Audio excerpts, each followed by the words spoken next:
You are live.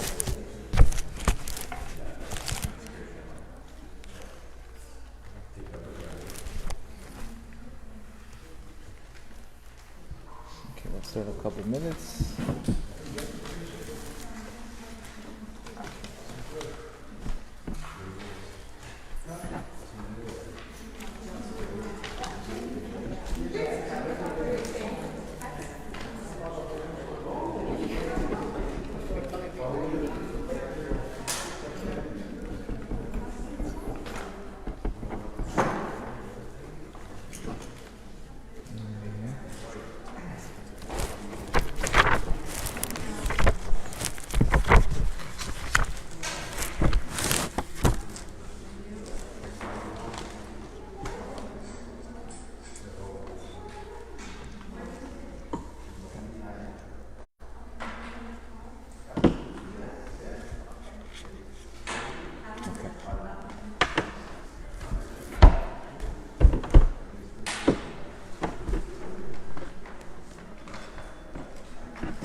Give us a couple minutes, we're going to start.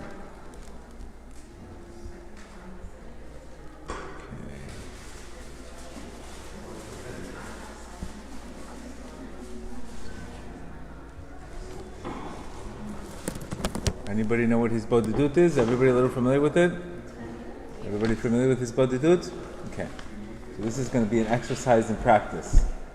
You're going to hear different perspectives on that today, God willing.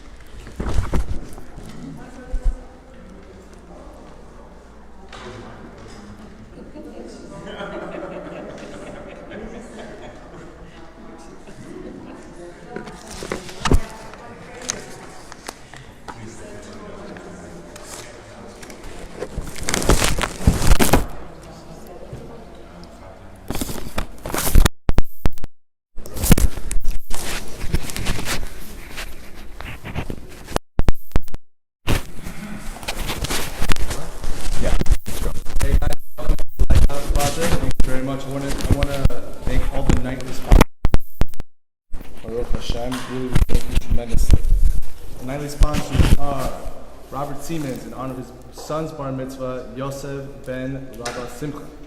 Anonymous, in honor of Gedale and his wife. Amen. Orna Saruya, in honor of her kids, Aaron Nathanael, Yael Clara, Mercedes, Shmuel, Yehuda, Yeshua, Shalom, and Benet, Orna, and for the Briut and Hatzlacha of Estherina by Orna, in the memory of Yosef Chaim ben Michael Menachem Zichrono Lebracha. Tonight's also learning is in memory of the Warfega bat Shmuel, Menachem Mendel ben Elcha. Anonymous, the Nishmat of Chaya bat Yosef Zichrono Lebracha. Anonymous, for the health of Rachmiel ben Chana, Rachel bat Yakot, Abigail, Ruth, Esther, and Miriam Banei Rachel. Talia Goldwyn, in honor of Shlomo Zalman ben Rivka, Yitzhak Dov, Rachel Yakira, Eitan Lior, and Matan Kalev B'nei Talia Sarah. Anonymous, for the Chatzlacha, health and happiness of Tehila Hava, Yaakov Moshe, Shmuel Yitzhak, B'nei Elisheva Margalit. Anonymous, in memory of Frida Batzar Zichrono Lebracha. Anonymous, in honor of Yaakov Yosef ben Chaya Saragitzo and Aharon Zev ben Chana. Naomi bat Esther, in honor of Shaul ben Esther, Ezra ben Shoshana, Chaya bat Rina, Nathan and Esther b'nei Naomi, and for the refuah of Nathan ben Zahara. Two more, anonymous, in memory of Edward, Shaul, and Shlomo, Shaul Zichrono Lebracha, and blessings for Gedaliah. Amen. Finally, Amen. Zoya Amen. and Emin Hakimian for the success and da'at of Yosef ben Rachel, Ziva ben Bracha, Yehuda Simcha bat Ziva, Shira Leah bat Ziva, and Ariah Moshe ben Ziva. Thank you. Amen. Thank you so much for the generous sponsors. Amazing, amazing class tonight, God willing. We're supposed to go to Philadelphia and Chicago, but the second half is nixing the trip right now, so I don't know if that's going to happen. So we're still holding off on Chicago and Philadelphia. That's on hold. Pray for me. Maybe I'll make it, maybe I won't. Okay, tonight's class is going to be on Hitbodedut. Hitbodedut, if everybody listens to the classes, it's something that I speak about daily, having a daily Hitbodedut. Hitbodedut is probably, Reb Nachman says, it's greater than anything. For Reb Nachman to tell you that his Bodedut is greater than anything, there's a reason why he's going to tell you it's greater than everything. We're going to talk about where to do his Bod, how to do his Bod. Why do we even have to even speak? Maybe I can just think. There's a lot of meditation practices, it's just thought. Why do I have to even speak? My Creator knows exactly what I think. Why do I even have to speak? Why is the Breslov way, I would say Chabad is focusing on the mind, Breslov is focusing on the heart. That's the two differences between Breslev, soft heart. So you see the differences between Chabad and which is deep contemplation, his Boninut Chabad, and Breslev is his Bodedut, where a person secludes himself. I promise you won't get coronavirus if you do his Bodedut, because you won't touch anybody. That's a guaranteed way. Maybe Hashem telling everybody you got to spend some more time alone. Can't hurt.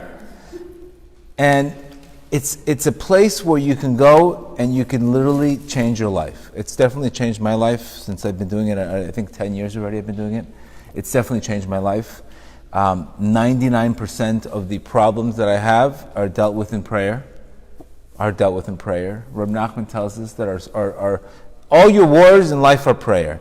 The battle today is when people are dealing with things today and they're trying to do it themselves without relying on their Creator. And that's really the battle, because it turns into wanting to control things, and then when things go out of control, it becomes stress and becomes frustration, and then people, after stress and frustration, then people get overwhelmed, and then what they say in Kabbalah after they get overwhelmed is called mochim katnut, which is a bad mood or a bad mindset. Then that's where the majority of the problems exist. So the difference between approaching your Creator and avoiding your Creator is huge. The fact that a person has a set time to go speak to his Creator, which we're going to talk about now, just the fact that he's thinking about it, like we know there's a study today where a person just made an appointment to see the therapist, they felt better. Just making an appointment, they didn't even see the therapist. Because the fact that you're making some kind of progress, you stop thinking about it. Like the person that takes an Advil and he all of a sudden, I'm not going to stress about having a headache, I took an Advil. So most of the solutions are when you stop worrying about problems. So his Bodedut is going to allow you to do that. So let's talk about why first we even have to open up our mouths. Why can't I just meditate? Meditation is very powerful today. But why do I even have to even physically open up my mouth? Reb Nachman says it very clearly in lesson 34. He says, for the face of it, it's hard to understand why we have to pray to God when God knows our thoughts. However, this is because the words are actually the vessels of bounty through which we receive influx of blessing. You have to actually say it. Everything in Kabbalah has to go through thought, word, and speech, and action. That process has to happen. And he says here, speech is actually the vessels that creates the blessing. That's the actual kelim in order for the blessing to come. Has to come through speech. Just like you can't think about saying a blessing, you have to actually say the blessing. I can think about lighting a candle. It's not enough. You actually have to say it. Because the whole point here, so I think what Reb Nachman's telling us here, is when you say something, you're actually connecting the mind and the heart together. Because like we said, we can program Alexa to say blessings for us. We can program Alexa to have Shalom Bayit for us. We can program it. I don't have to have a heart. But the whole point here is that God wants a person's heart. That's the main goal. He wants a relationship with you. He's not interested in a one-time observance where you come up to Yom Kippur, you say ha ba ba ba ba ba, and you check out, and I'll see you next year. That's not really a relationship. How do we know that? Because when he revealed himself as taking us out of Egypt. He didn't reveal to us as, I'm the creator of the world. If I'm the creator of the world, I created you, you do what you want, I do what I want, etc. But the fact that he told you, I'm the one that's taking you out of Egypt, I'm the one that's taking you out of all your problems. So it's clearly showing here that he wants a dependency on the person. He wants a relationship with the person where the person has to rely upon him constantly, every day. And that's why the ultimate curse was the snake. Here, take all the food that you want, just get away from me. That's what the snake got. They got the curse. Do what you want, take all the food. I don't want to hear from you. So the fact that a person today is dealing with issues, is dealing with struggles, is dealing with this, he should really look at it completely different. He should say, wow, my Creator wants a relationship with me. I can't avoid Him. And I'm going to have to do what I have to do. And somehow or another, like we said before, if you hang around the barbershop long enough, you're going to get a haircut. if you speak long enough, no matter what you say, you're going to end up getting what you want, which we're going to talk about today. So he's saying here, because how do we know this? The actual vessels are bounty, the words are bounty. And he says, because the words themselves are the vessels. And clearly this comes from the pasuk where it says, and I am the Lord who brought you out from Egypt, from the land of Egypt. Prior to the Torah, everything was I. But after the Torah is given, Shem says, open up your mouth and I will fill it. There you go. There's the source. Open up your mouth. You actually have to open up your mouth, and that becomes the vessel. Before the Torah, everything came from above. Man didn't have to do anything. But after the Torah is given, now it's your turn to make vessels. Like Adam was supposed to, rain didn't come down until Adam actually prayed for it. So now we start looking at things that the reason why sometimes we're stuck in life, or the reason sometimes we're in a situation where it seems completely hopeless, it's because that situation your Creator wants a little bit more out of you. Stop taking it so personal. Stop taking the problem, why are you doing this to me? He wants your attention. Somehow or another, your Creator is going to get your attention. Another rule before we even begin the class. So now you know you have to open up your mouth. That's the bottom line. Meditating is not enough. Meditating will calm you down. It will calm you down. But if you just meditate the same garbage over and over, you're just recycling garbage. You have to take the problem and elevate it. It's not enough just to meditate on mindfulness, etc. Wonderful, I've tried that. So it's great, it calms you down. But I still have to deal with the actual issue. I have to elevate that issue to God. I have to take that issue and elevate it. It's a very big difference between just thinking about it and opening up your mouth. That's why today, it's the biggest Yetzer Hara, the biggest evil inclinations when you do this. You're going to find 1,000 excuses not to do it. It's okay. You're going to find 1,000 excuses not to do it. Chairs are going to break. All kinds of things are going to happen. Because the Yetzer Hara, listen to this concept. It's a spiritual concept. The Yetzer Hara can only do one thing. He can prevent you from getting there. But once those words come out, he has no more jurisdiction on you. So like we say today, it's unbelievable how we have so much, it's so easy. You don't see people hesitating when they eat. You don't see people hesitating when they smoke a cigarette. You don't see hesitating when they watch a 3-hour Netflix movie. Should I watch it? Should I not watch it? Should I watch it? Maybe it's meant for me. No, it's not. But somehow when it comes to Hitbodedut, anything spiritual, Tikkun HaKlali, just opening up the freaking book is a mind war. There's a reason why. If you have hesitation, that means you're finally hitting the right place where you're hitting. If you have no hesitation, it's probably you're not getting that big of a benefit from it. Understand that concept. Hesitation is created by the Yetzer Hara. The Yetzer Hara wants you to do is do not do it. Whatever you do, just come up with it. That's why it's so hard. If I don't wake up at 5 o'clock in the morning to do it, there's no way I'm doing it. And the story, it's either I can make it or I don't do it. Because there's 1,000 things to deal with today. Of course, I have to be on my phone 5 hours to get coronavirus updates. Of course, who's got the time for talking to God? We have to track corona, we have to track this, etc. Another concept you need to understand before we get into the class, that unfortunately today, when people get things without working for them, they become arrogant. It's just nature. It's nature. All of a sudden, Shalom Bayit goes good. Next thing you know, you start taking it for granted. Business is good. You start taking it for granted. You start getting a little comfortable. It's our nature to get comfortable. So Rabbi Rush says in this beautiful book called A New Light, phenomenal book. This whole book, New Light, is basically a book on how to build the desire to pray. Not even praying. Not even praying. Just building the desire to pray. It's imagine a person in recovery. Forget about the steps, etc. First, I have to get him to get a desire to be clean. First, I have to get him to say, I want to be clean. If I don't tell him, if you don't say, I want to be clean, the rest is history. You can give him 14 steps, 19 steps, 26 steps. He needs to want it. So the first step in anything that we want is the desire to want. It's the highest level, it's the level of Keter. That's where everything happens. First, you have to want it. Everything starts in want, in desire. So the whole book talks about building desire. Like, for example, if you don't really want to get married, you're not going to make some sacrifices when you go on a date. It all depends on how much you really want that. If I don't build my want before, then I'm going to say, I tried. I want before I try. Don't try, I try before I want. Automatically it's not going to work. Because Hashem wants to know, how much do you really want? My situation, I did Hitbodedut when I first started 10 years ago. The first 6 months, it was a complete wall.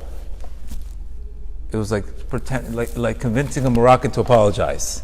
It was like impossible. It was like that happening. Like two skeletons not apologizing together. That's how hard. That's the wall that I was reaching in my life.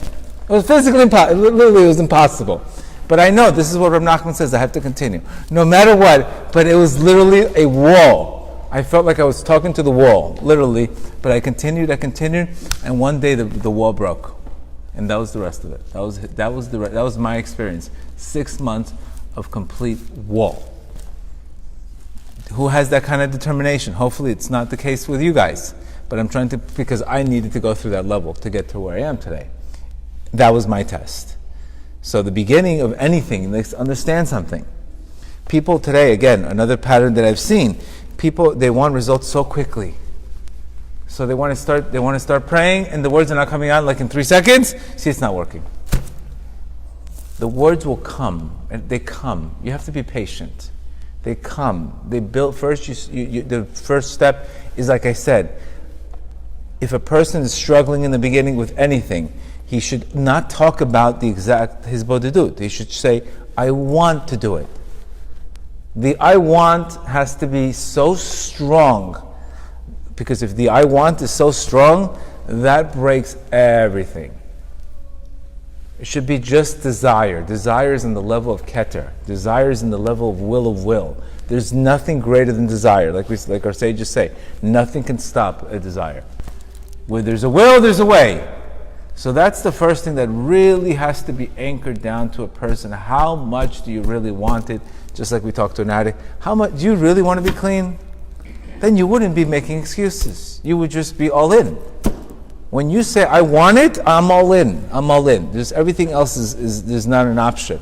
But when I say I'll try it, it's not enough today to get to the level where you wanted to. So that's maybe if people have tried it before, but they didn't have the hunger and the passion to deal with the obstacles, so it didn't work. So that's one of the reasons why it didn't work. Could have been your efforts are good, but because something is so great, it requires that. Another concept, this is from Rabbi Rush's book that you need to understand, that any time, he says, during my entire time that I did not work and prayed to conquer my evil inclination, I had no vessel to receive salvation. Remember that concept, what he's saying here. He's telling us here, Rabbi Rush, in his personal prayer, I had no vessel to receive salvation. How can you receive salvation without a vessel? And he says, had I succeeded without prayer and the work of desire, I would have been harmed and filled with arrogance. How do you like that? If you succeed at something without the will and prayer, it's a good chance that thing might not stay with you. Might not stay with you. So why? Because all of a sudden you start, like I said, you start taking things for granted. So here he's telling you, I am asking myself, this is my target. How much do I want it? What price am I willing to pay for it? Shalom Bayit has a price.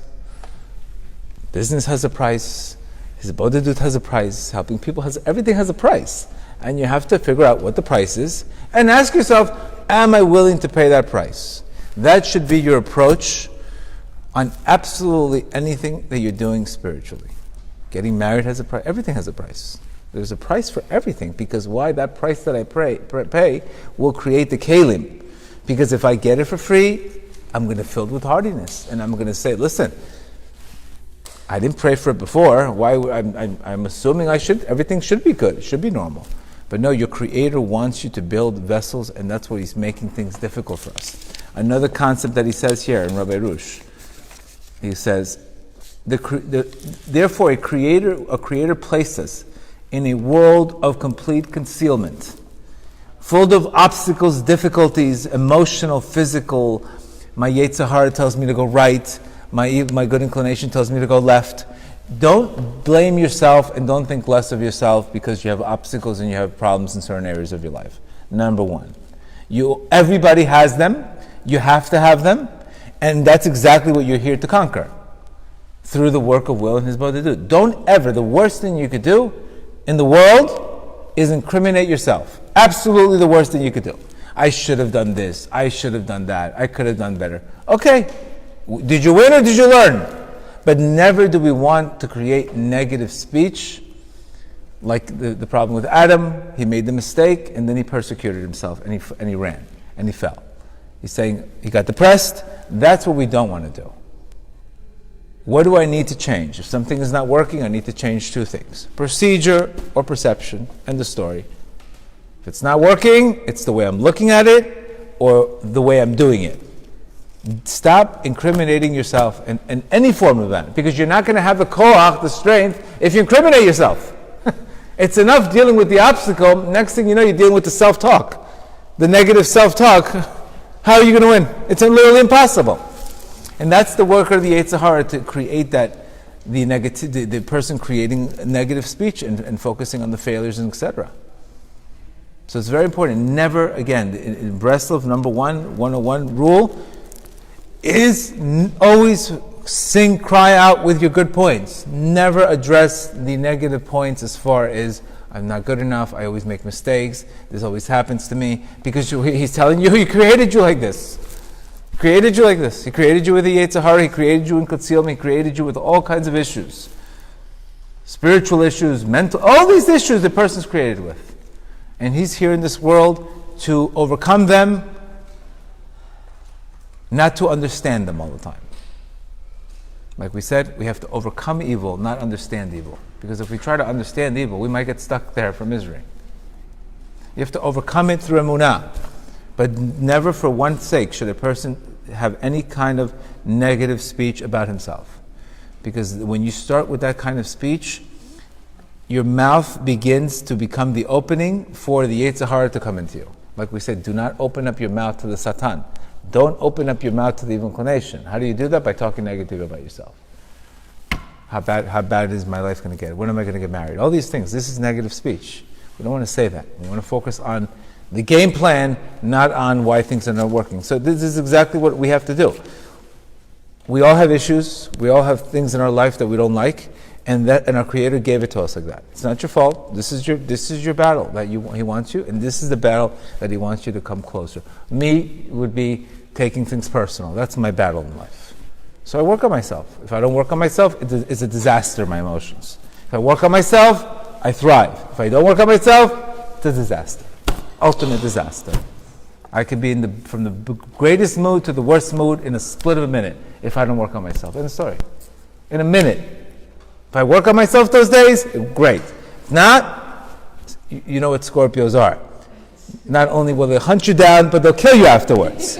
That's the nature of a Scorpio. So only through Hitbodedut and bittul can you work on yourself. Otherwise, you become the typical Scorpio that wants to kill everybody for telling them the wrong thing. But it's nothing that I'm going to sit there, Hashem, why'd you give me a Scorpio? Why'd you make me like this? Why'd you do this to me? Blah, blah, blah, blah, blah, blah. You don't want to say that. Okay, I know what the issue is. I got to work on it. And we all have that issue, by the way. All of us have one thing in our lives that it's really holding down everything. But that's what He gave you as the problem, so you can connect to your Creator. And basically, when you work on it, things are rosy in life. But when you don't work on it, you could see how your character can really come out. And that's why part of doing Hitbodedut is going into bittul.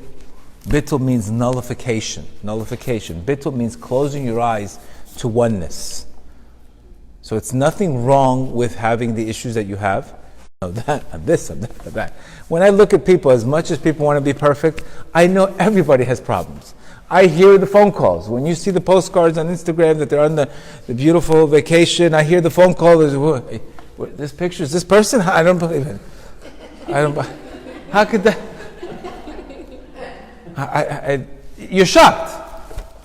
It's because this is what people put. They put the perfect.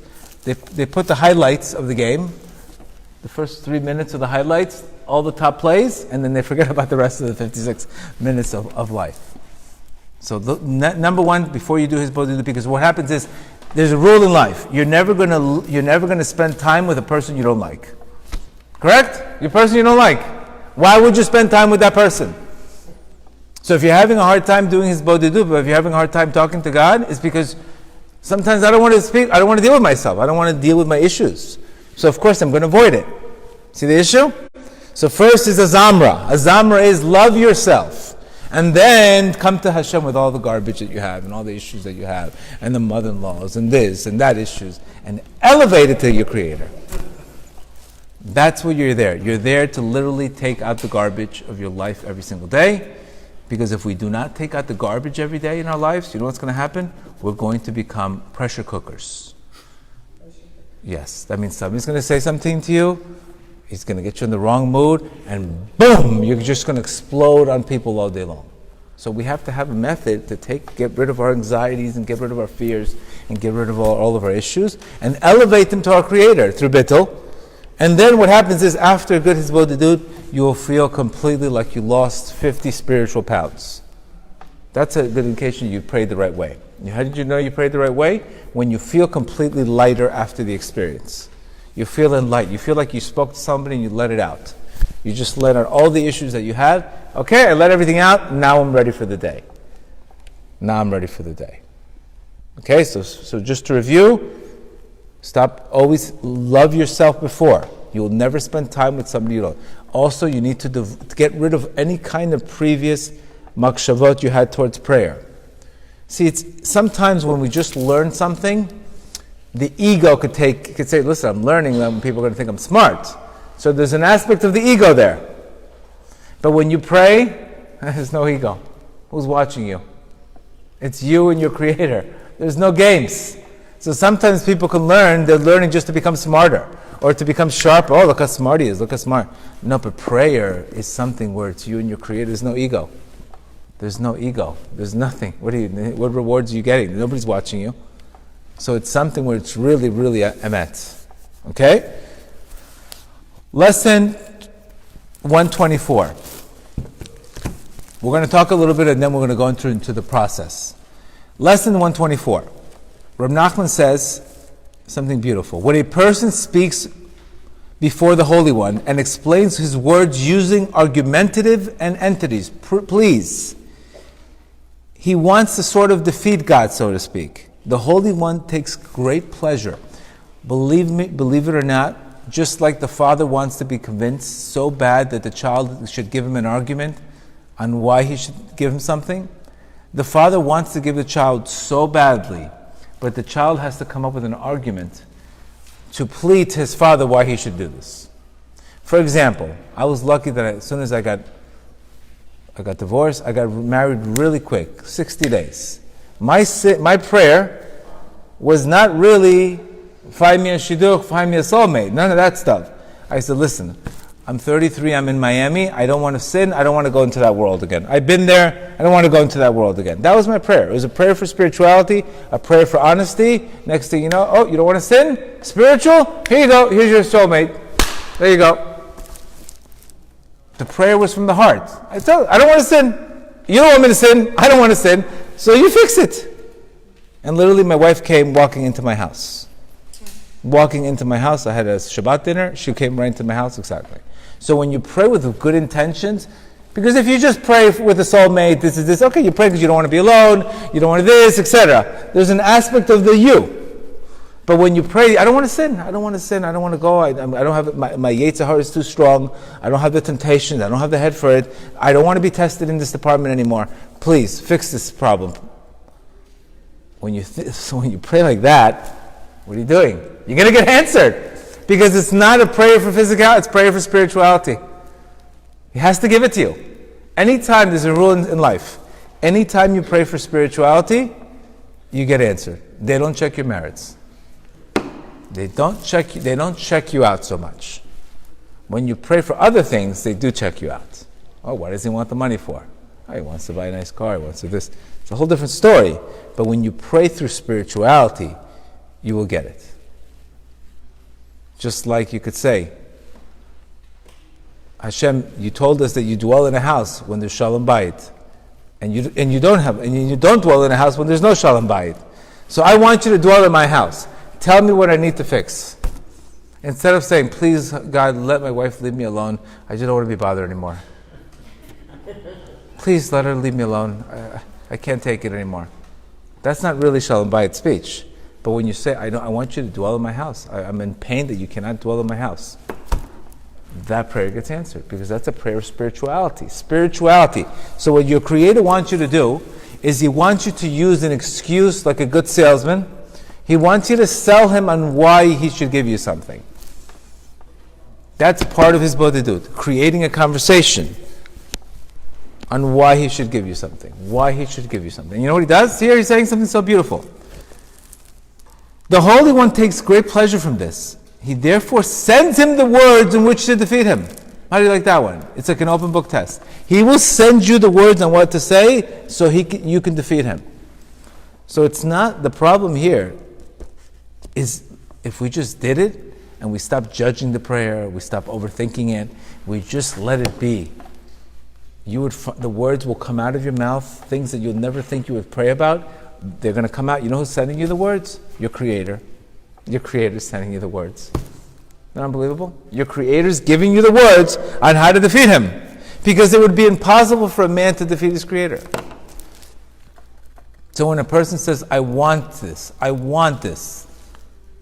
if he really means it, he's going to get it every single time. That's why you have to understand something. There's a rule in life. If there's something you haven't received, either you didn't receive it because you didn't pray for it, or you didn't pray for it enough. That is the equation. That is the equation. That's the only approach. Everything else, get it out of your mind. That's how you should think about it. I didn't pray for enough. Of course I didn't get it. So I would have prayed for enough, I would have gotten it. And you can apply this approach every single time. Bottom line, just thinking about something is not enough. You actually have to create a desire, you have to open up your mouth, and you have to plead and have a conversation with your Creator. I know it sounds crazy you can go to synagogues with religious people. Anybody talk to God here? Bittul Torah, this. It's unfortunately gotten to that level. It's gotten to that level where you see this is a misplaced art. It's misplaced. It's too much today. It's too much religion with no spirituality. There's too much religion with no spirituality. So a lot of people are not drawn into it because there's no heart. There's no heart. Where's the heart? Where's the excitement? Where's the newness? Reb Nachman brought that to us. Lesson 138. Reb Nachman says, the essence of godliness is in the heart. Essence is, God is the rock of my heart. Now, somebody with a pure heart, as it says, my heart is hollow. What does it mean my heart is hollow? Remember this concept. When I say my heart is hollow, my heart is open.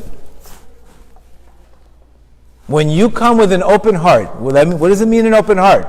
You divorce every story you have, you divorce all the excuses, you just come with an open heart. That's what your Creator wants from you.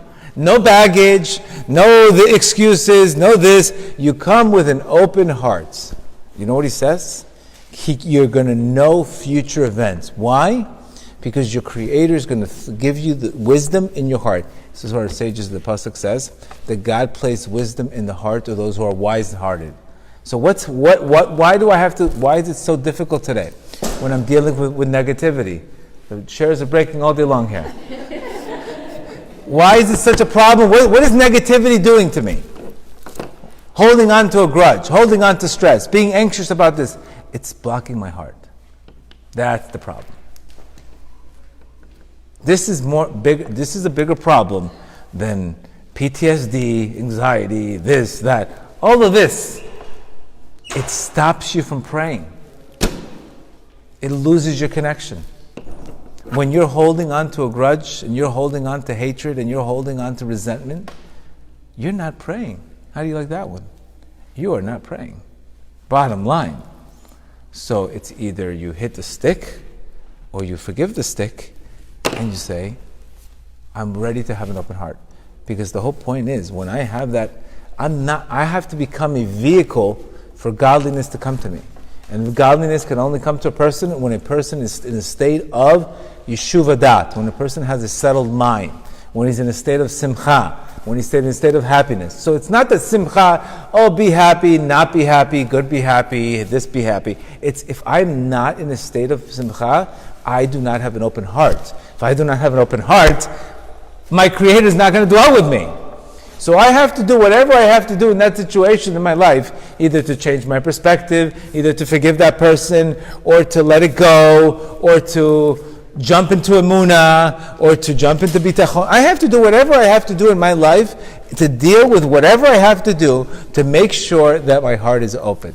Because if your heart is open, you can receive. But once your heart is blocked, when somebody tells you, look at the guy's personality, what a personality he has. How could he pray? Some personal reality became his personality 7 years ago. How could you approach your Creator? You can't, because you're already blocked. So that's why David HaMelech says, my heart is hollow with me. There was nobody out there that had more problems than David HaMelech.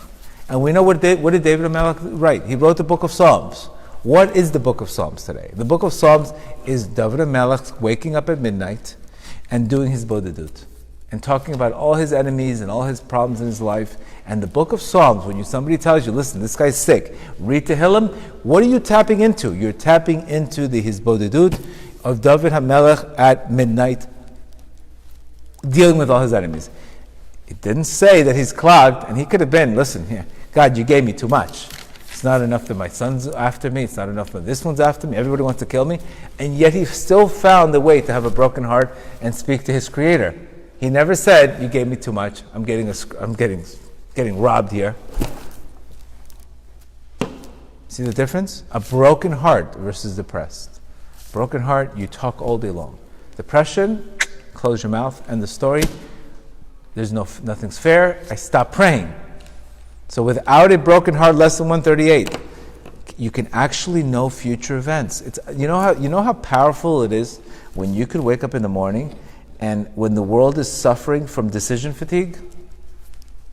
Should I marry this guy? Should I not marry this guy? Should I do this business? Should I not do this business? Should I do this? Should I go up? Should I go down? Should I have this for dinner? Should I have that for dinner? Nobody knows how to make a decision. More choices, less likely you're going to have a decision. More swipes on Instagram, less potential mates. Too much information. Too much information. There's too much. It's like, you go to those restaurants, they have like 50 things on the menu. I don't want anything. I don't know. What do you buy? It's more confusing than put forth a good restaurant. 5-6 things on the menu. This is what you get. But when you have so much, you could see what it happens. It closes the mind, makes a person dizzy. So if you recognize, all I have to do is open up my heart, I play some good music, I'm going to put my Spotify list that I do on his Hitbodedut, and then you tap into a light of openness and abundance, the answers start coming. I almost ask the question, and the answer comes. How does the answer come? Through some kind of, either it will be chills, or goosebumps, or you'll see all kinds of crazy things. That's how your body sees it. That's how, when I know I got the prance, this is what I should do, I get a rush of coldness, like a cold spirit that comes into me. Like, okay, this is what you need to do. There's no price for that. There's no price for that. If you can go wake up in the morning, you speak to your Creator, and He's telling you what to do. What do you want better than that? What's better than that? Save the $350 an hour in therapy. Speak to your Creator. I'm not saying that people shouldn't have therapists, but imagine if a person was able to do that. And this is what he's saying here. Because, what is he saying? God's going to send you. He's going to send you the words. There's 2 methods that we're going to speak about his Hitbodedut. One is a quiet approach, where a person, he's quiet and he waits for the words to come. Or there's a different approach where a person creates heat. I use the heat approach. For example, when I work out, I first warm up, I get myself into state, and then I get into flow. So there's people that can't do that. There's people that like to sit and meditate, and then little by little the words come out. But there's another approach, which Reb Nachman says in lesson 156, that he says a person should already start putting himself like on fire. How do you put yourself on fire? How do you create warmth? Through praising your Creator. When I start saying, thank you, God, for this, thank you, God, for this, thank you, God. When I create a gratitude, and I start manifesting on gratitude, and I start speaking on how abundant I feel. This is a very famous concept what Tony Robbins does. He calls it priming. But what he's doing is he's anchoring his mind to feeling abundant. Once you create that kind of heat, then the words can also come out. So I do that also. I get myself in a very good state. I put on music. I get myself in a very, very good mood, and then I start speaking. I don't do the quiet approach. I like listen to a good song, 2 good songs, get yourself in the mood. Thank you, move around, and then the words come out, because Rav Nachman is saying here, a person must always originate each time new supplications. To merit this, he needs a pure heart. A pure heart is a result of flaming for God. Desiring to God, desiring to want to speak, but in order to do that, he's saying here, you have to create warmth. Warmth, just like if I shoot a gun. What is it when I shoot a gun? It removes the air. Heat removes air. You know, when you pray with force, you don't have negative thoughts.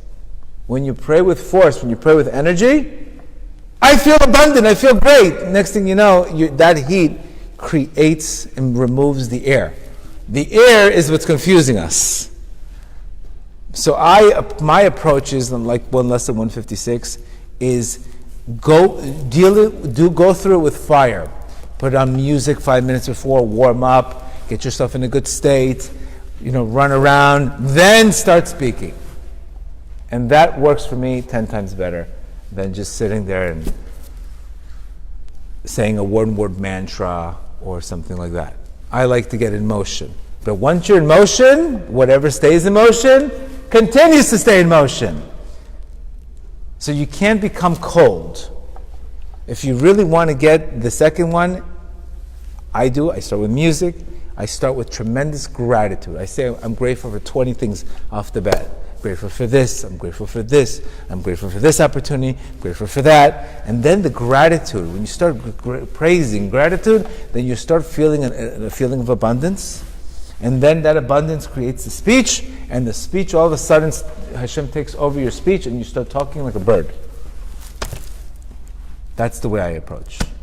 And believe me, after that experience is a very powerful experience, because you feel completely, after that is when I go to synagogue, and that's when I do my classes every morning. This is where I have the energy. The energy doesn't just come from a triple espresso venti cappuccino. It comes from coming in there with a pre-game show and connecting to my Creator. How am I going to have 780 classes today? Where are those classes coming from today? We've done almost 800 classes. Where are the classes coming from? It's coming from this concept, because he's saying here, when you're able to speak with ruach, when you're able to speak with heat, it's this concept of ruach hakodesh. Anytime you get really inspired, you know how another way to get this feeling? Reb Nachman's saying, when you help somebody else. You know, when you help somebody else, you feel so good that you helped them. You all of a sudden want to take that feeling and you start praising and feeling amazing. That's another thing he's saying here. When you judge men favorably and you help people, you're also drawing warmth. You know where you're getting warmth from? The stars. You're getting warmth from the stars. So the advantages of judging people favorably, the advantages of helping people automatically will inspire you. And once you're in that zone of inspiration, that's the perfect time to speak to your Creator. Because that is the aspect of Ruach HaKodesh. So you can see there's different styles here. And this is what he's saying here. This is because he receives this light from above. And he becomes a keli for that. Okay? So now you understand the two differences. Now you understand that the words have to be through speech. Now you understand the second aspect is it's okay to have a block in the beginning, because anything that's good has to have a resistance, remember? And the main thing that Adam did is if Adam just did one thing and he said, I am sorry I did this, he would have been fixed. But the fact that he ran away from his responsibility. So when you're doing Hitbodedut, they cancel your judgment. He's working on himself. What do you want? I need to tell him that he's arrogant? If I need to remind this guy that he's arrogant, don't worry, I'll send his wife after him. She'll remind him of who he really is. But if the guy's saying, Hashem, I know my ego. I can't deal with it. I can't shut my mouth in the side of my garment. I'm trying to. He doesn't need to send the wife to tell him how arrogant he is. You understand the thing? If I'm working on the issue, I don't need to be reminded by a third party so if I'm humbled myself, I won't be humbled by somebody else. That's how it works. So what you do when you do Hitbodedut, the first part is gratitude, like we said. The second part is called mishpat, judging yourself. When you judge yourself, what happens? You cancel any judgment.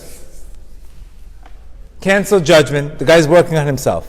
Because the only purpose of punishment was an absence of tshuva. The only person a person have is an absence of tshuva. Person's automatically working on himself. Yes, I agree I have problems. I agree I have this. But I'm approaching you and I'm asking you for help. Why would I need my Creator to send me somebody to remind me of exactly what my problem is? I'm admitting to it. So that's the power of admitting to it. You cancel all judgment. Because if the judgment is not dealt with down here, then it's dealt with above. If a guy becomes egotistical down here, then what happens? Hashem has to send him people to humble him. So that's how it works. You have the ability to control your own destiny through free will. So the first part is the gratitude. Gratitude. Or the first part could also be dealing with what you're dealing in this situation at this time. There's times that I can't say thank you, thank you, thank you. There's times that I'm dealing with so much pressure that I just have to talk about that pressure. It's really talking to your Creator where you're at all times. Right now, people say Hitbodedut could be about the coronavirus. Hashem, what's going to be with this virus? What do we need? What can I do to fix this problem? What can I help? Tell me, give me a sign on how I can help this. Please help that the world shouldn't people's businesses shouldn't, people shouldn't get hurt, people shouldn't die. That could be the Hitbodedut at that moment. You understand? You really have to approach him at exactly where you're at. Because the whole point is the number one thing here, it's not like you're reading a script here. You're doing what? You're talking to him about the connect, what you're dealing with at the moment, etc. So it's very important we understand that. Talk to him exactly at the moment you're dealing with. If you're a person starting in Hitbodedut in the beginning, what should he say? Is I just listened to a class on Hitbodedut. I really want to talk to you. I heard amazing things about it. I heard you can stop judgment. I heard you can connect to Ruach HaKodesh. I heard you can get a concept of I can get all my decisions. I can get prophecy. I want to do it. Just exactly what you hear in this class, that is your Hitbodedut. It has to be exactly what you want at that moment. Lesson 25 speaks about that he says it's the highest asset and greater than anything. It's to set aside for oneself at least an hour or more. Obviously, for people to do an hour today, it would be, you torture them, obviously. So you should do 15 minutes, 20 minutes. But once you're in a zone, you're not even going to recognize you're in an hour. The whole point is once you're in that zone, that hour is like, oh my God, I just spent an hour. That's when you really get into that zone. But the beginning, you should take 15 minutes. And he says you have to do it in a place that's away from people.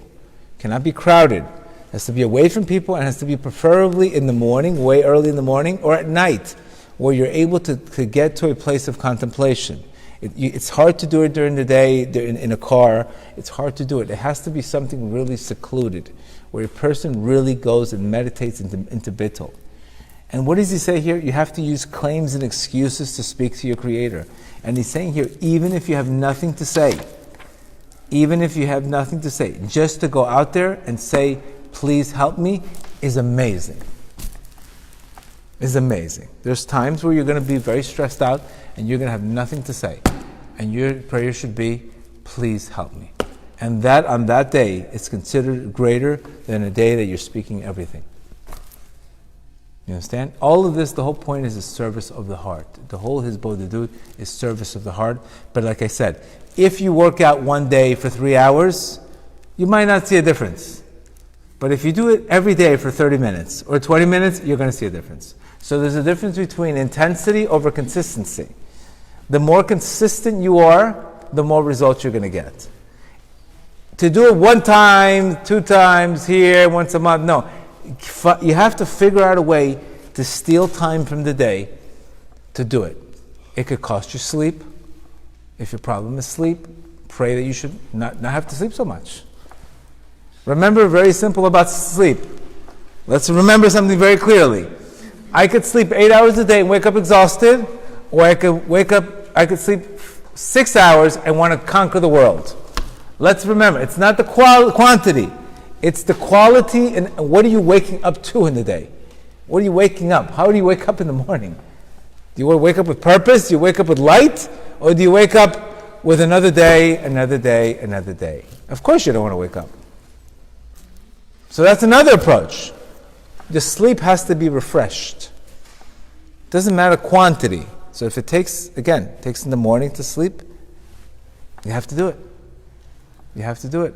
Some things that are going to stop a person from praying, number one, is because prayer in Kabbalah is malchut.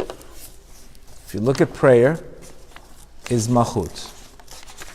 It's the last vessel, malchut, in Kabbalah. It's the last vessel, it's the vessel. But right before malchut, we have this concept called yesod. See, this is the Kabbalah chart. So the whole point is to get all this, the light of Keter, which is the light of will, all the way to faith, which is malchut, which is prayer. But right before that, there's a little problem here, which is called yesod, which is customs. So for male particularly, if they're not holding in that department with their sexual energy, that could stop prayer. That's the one aspect for men that makes you cold. Like we speak about fighting a malik. What is a malik? A malik is this battle with sexual promiscuity, because a malik did one thing: it makes you cold. Once it makes you cold, people don't want to be spiritual anymore. That's the one thing for male. It's very important that they have to work on that department, because that is the line between connection. That is the customs before the merchandise gets to malchut.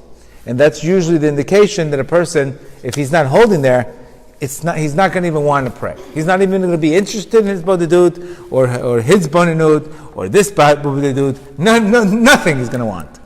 That's the one thing that why we speak about so much about the 40-day challenge and the tikkun hakali, is because that is the one thing. You know, if I steal money from somebody, I'll feel bad. You'll have a sense of shame. But when a person falls in promiscuity, he loses the spark. He loses that spark. He says, I don't care. So that will not even want you to. So it's very important. Again, first, before his bodedut, azamra, loving yourself, wanting to spend time with yourself. That's the first step. Wanting to spend time with yourself by loving oneself, by knowing that your potential is tremendous, that the only reason why I've not seen results is because I've had a blocked heart.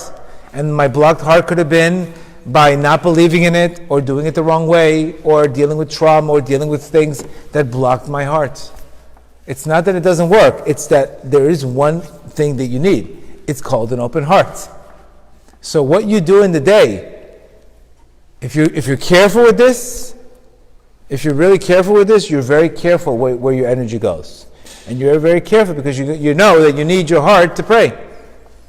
You need your heart to pray. So you're very careful not to let negativity, not to let people bother you, not to let things bother you, because you know that if I don't have this, I'm not waking up in the morning to do this. So you're very careful and you're very mindful that I don't want, my energy is very important to me. So I'm not going to let my energy be given away for no reason. So you're very careful, you watch it. You're very mindful of what you do. Because I know this is what I need my heart. If I don't have my heart, or if it's something that let's say something happens to you, you lose the deal at 3 o'clock in the afternoon, and you get pissed off, you get sad. That's the time we have to jump into Emunah. Or you have to say, I don't know everything, could be for the best. You'll do anything possible, at any expense, not to create negativity because it blocks your heart. And once it blocks your heart, it dulls your mind, and then the rest is fixed. The rest is history. So you'll be very careful to make sure I have an open heart. An open heart is the vehicle for godly transmission to come to you and to get you into that state where you can literally take care of every single problem you have. And remember today, it's not energy management, it's not time management, it's called energy management. I can have a lot of time, but I'm giving away my energy all day long. It's what are you doing with your energy management? If you knew, like Stephen Covey says, if you knew that you're trying to cut a piece of wood, and the knife is very dull, and the more you try to fix that tree, the more you try to cut the tree, it's not cutting. So a guy tells you, listen, do me a favor.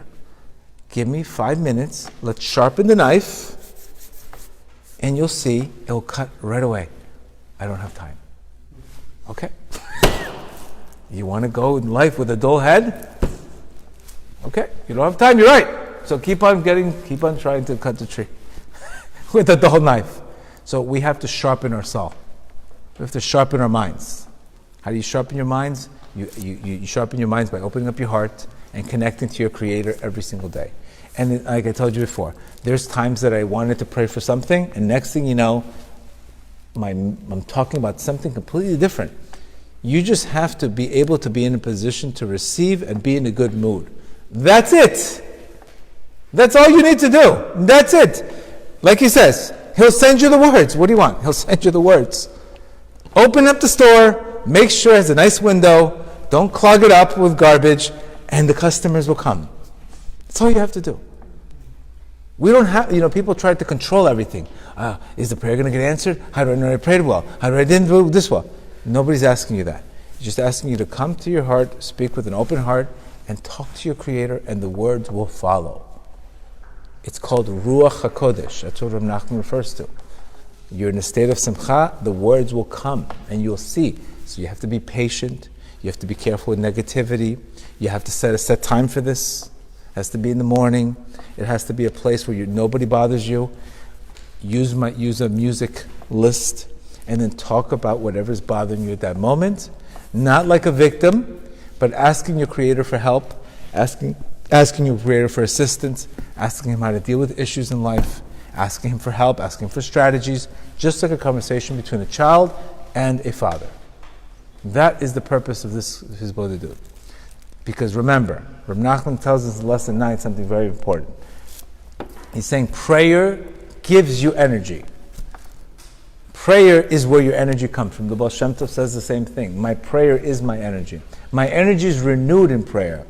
So obviously, when I'm not praying, I'm taking issues in my life, whether it be whatever issues you were dealing with, and you're holding it in.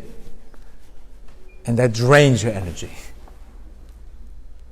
So Baal Shem Tov says, prayer is my energy. My energy is renewed.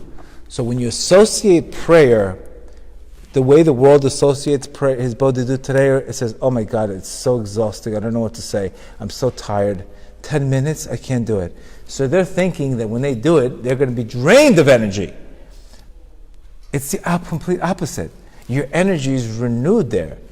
You're just not doing it the right way. You're not patient. You just have to sit and let the words come, and they will come. How do I know? Try it. It might take you a couple weeks to get there. But your thing is not to give up. All right? That's today's class. Any questions? Any questions? Yes. I've always tried to do Hitbodedut, like I always wanted to, but I never was able to get there. Okay. So how do I go from wanting to actually do it? Very simple. Like most of the class that we did. Many steps. Desire. Just say, I want to do Hitbodedut. Talk about it. Just say, build the desire, build the will. Anytime we're not achieving something, it's because we're not built. That it's time to build will. I'm trying, like I said, if you use the word I tried instead of I willed, I will before I try. Will comes from Keter. It's a light that's infinite. It's the highest light. It's willpower. Like people say, where there's a will, there's a way. So if the try is there, that means you didn't really want it badly enough. You understand? That means you have to build more desire for that thing. Get it? Any more questions? Yes. I always record myself on my phone. It helps me create the sense that I'm like talking to Okay. something. Any problem with that? No problem. I don't think I've ever listened to a recording, but No problem. it helps me know that I'm No problem. The main thing is keep it super simple. Keep it simple and don't be impatient. Today, the New Yorkers. What's going on? 2 minutes. Nothing's happening. The world is not changing. Coronavirus is still here. What do you think? You're a magician? It's not a game. It's not a game. What do you think? It's a video game? You press this goes away, that goes away. You want to pray also to connect, not to get. Remember, first you want to pray to connect, not to get. But the word in the beginning should be, I just heard about doing Hitbodedut. I really want to do it. I have a desire to do it. Please help me. I want to get closer to you. Imagine a child saying to his father, I just want to get closer to you. You think the child's going to say, no, get away from me. Your relationship with your Creator is the same, mimics the relationship between a child and his father. Just think of it like that. Keep it super simple, and like I told you, the words will come. My Torah teachings come from my Hitbodedut. Yes? Mm-hmm. What if God's answer is just no? Depending on what you're praying for. Remember, like for example, if you're praying to get instead of connecting, or the way you're praying. Sometimes praying in a self-pity mode does not work. When I tell my Creator, please fix my broken toy, it's not fair. That doesn't count. Have you been praying with simcha? Simcha conquers everything. Because remember, once you're in that space of simcha, you'll have different prayers. Things that you didn't even think about, we'll pray. So it works every single time, as long as it's consistent, as long as it's this. Again, attainable goals also. If you're going to tell me, listen, I want to be the guy curing coronavirus, you might not be the one. But if it's an attainable goal, specifically spiritual, you will get answer. We have to go into exactly the details. But people that do it long enough, they get answers all the time. Then there's something you do, maybe we could speak about it after, something that's off that you're doing. Or you didn't want it enough, or that maybe the obstacles is God wants you to come close to that obstacle.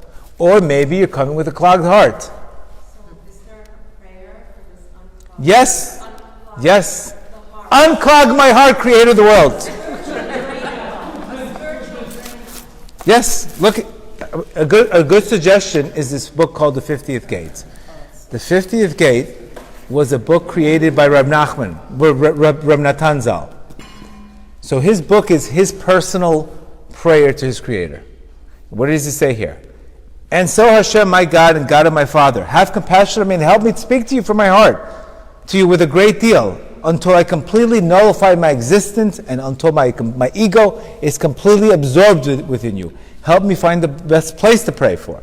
Help me to know exactly what to pray for. Then every night let me speak to you and do not abandon me for a minute. You can have that kind of words. Do not abandon me. Why are you doing this to me? Spiritually, you can be very aggressive. And why are you doing this to me? That you could do, but not other things. Not in a self-pity. In a form of a brokenness. I would recommend buying this book called The 50th Gate. There's 6 volumes, and you could just take the style that he uses. And he basically says, there's times that he says, if I don't get this, if I don't speak to you, Hashem, otherwise I'm dead. Why am I even here in this world for? Why did you create me? I mean, he uses very brazen things. He says, and so my Father in heaven, why do I have such a life? Such a life of such suffering, such a life of bitterness. Is this called a life? 1,000 deaths are better than this distressing life. Because you're not getting closer to me. So he uses his words of very, very, he uses a broken heart. Remember, the words have to be, you have to be like a salesman speaking to your Creator, forcing him to wanting to answer you. That's how it has to be. Hashem, how can I give classes if I don't have Shalom Bayit? Where am I going to have the head? You're right, you need to have Shalom Bayit to have classes. I'll give you a strategy. It's a good argument. Yes. What's your opinion on group meditation? This is this specific thing. He wants it. I don't know that much about group meditation. I'm sure it's good, But to completely go into bittul, you really have to be alone. You really have, because sometimes you have to scream out. You have to scream out. Yes. For example, what's your name? Sharon. Sharon mentioned, so sometimes you see someone who's like locked up. Right. They're in prison, and it says that when someone's in their own prison cell, They can't get themselves yeah, out. other people need to help them. So Correct. what about maybe group meditation and group prayers? Right. He does not advise anything with group in any of his teachings. When a person has an issue with faith, what he has to do is he has to cry out from the heart, because that's the source that's off. If I lost my faith, trying to think positively when I have no faith, it's not going to work. I could be as mindful as possible. It's not really going to work because I don't really believe in it. That requires the cry out has to be from the heart. That's what he says. Lesson 46, he talks about my heart is, I have lost my faith. You could say, I lost my faith. That is the prayer.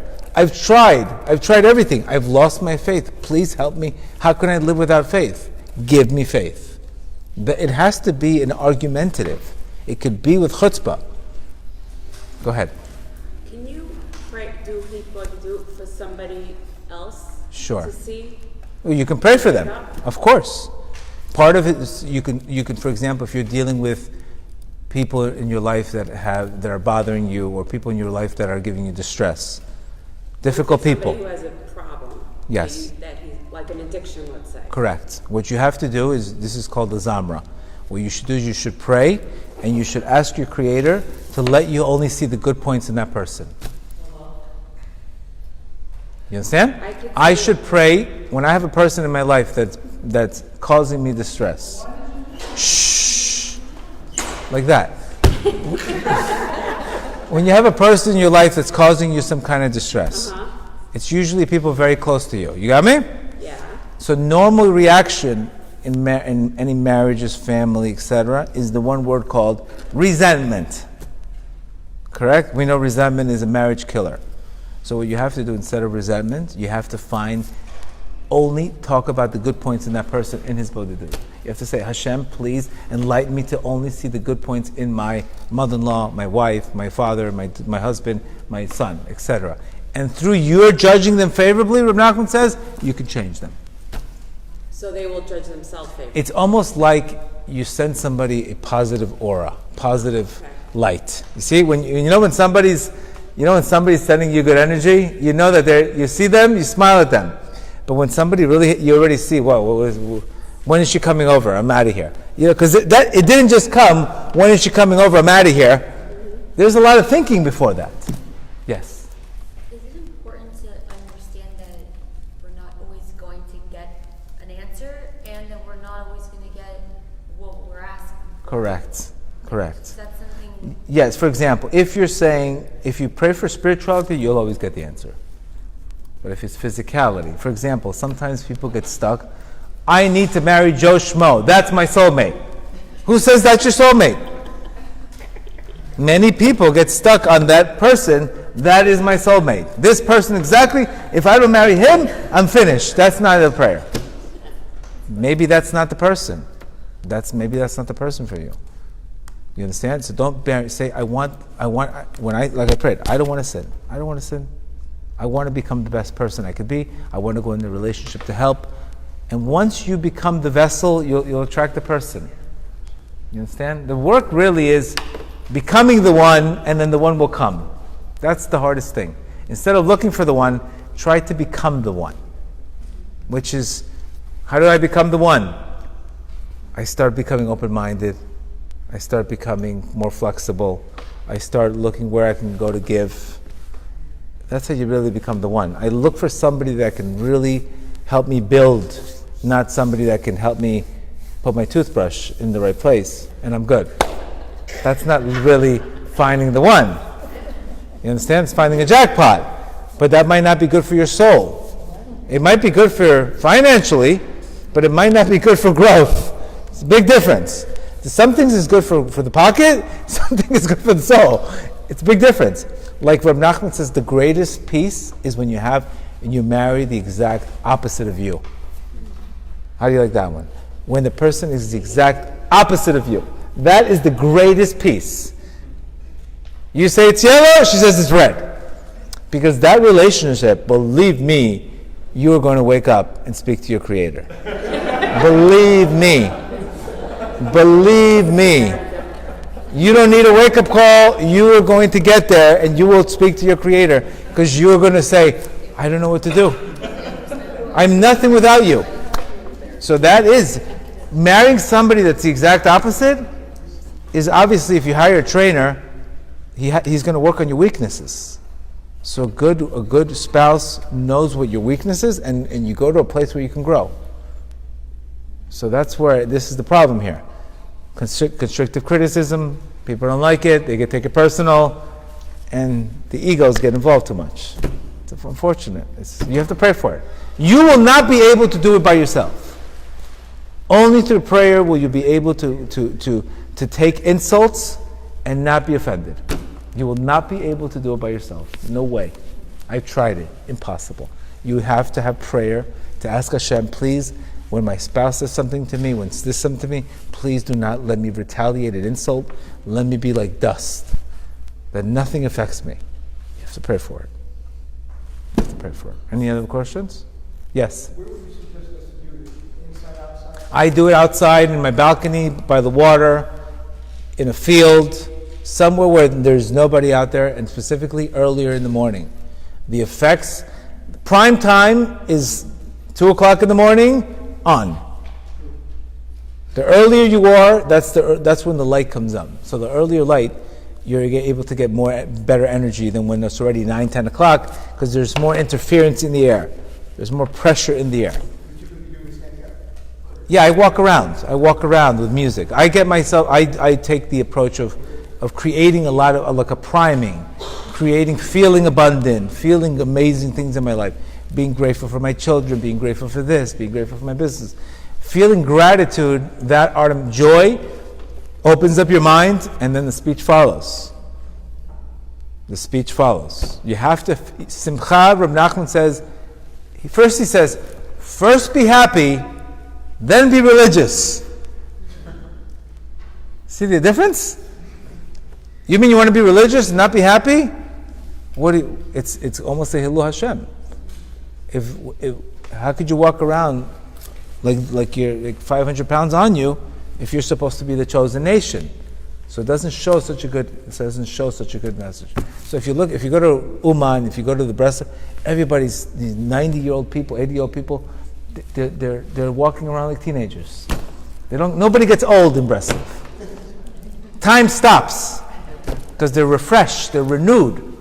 You see elders 90 years old in Uman, they're still walking around, waking up at 3 o'clock in the morning, breaking in Uman. You know what they used to do in Poland? They would they wake up at 2 o'clock in the morning, they would break the ice to go to the mikveh and then go to the field for 2 hours. Here, you tell a guy, do me a favor, don't press the snooze button more than one time. No, I have to sleep, I have to this, I need this. You can see we're weak. It's a weak generation today. We're very weak. If you look at what they used to do, you would be embarrassed. You'd be embarrassed. Good? Any more questions? Good? All right, guys. That's for this class.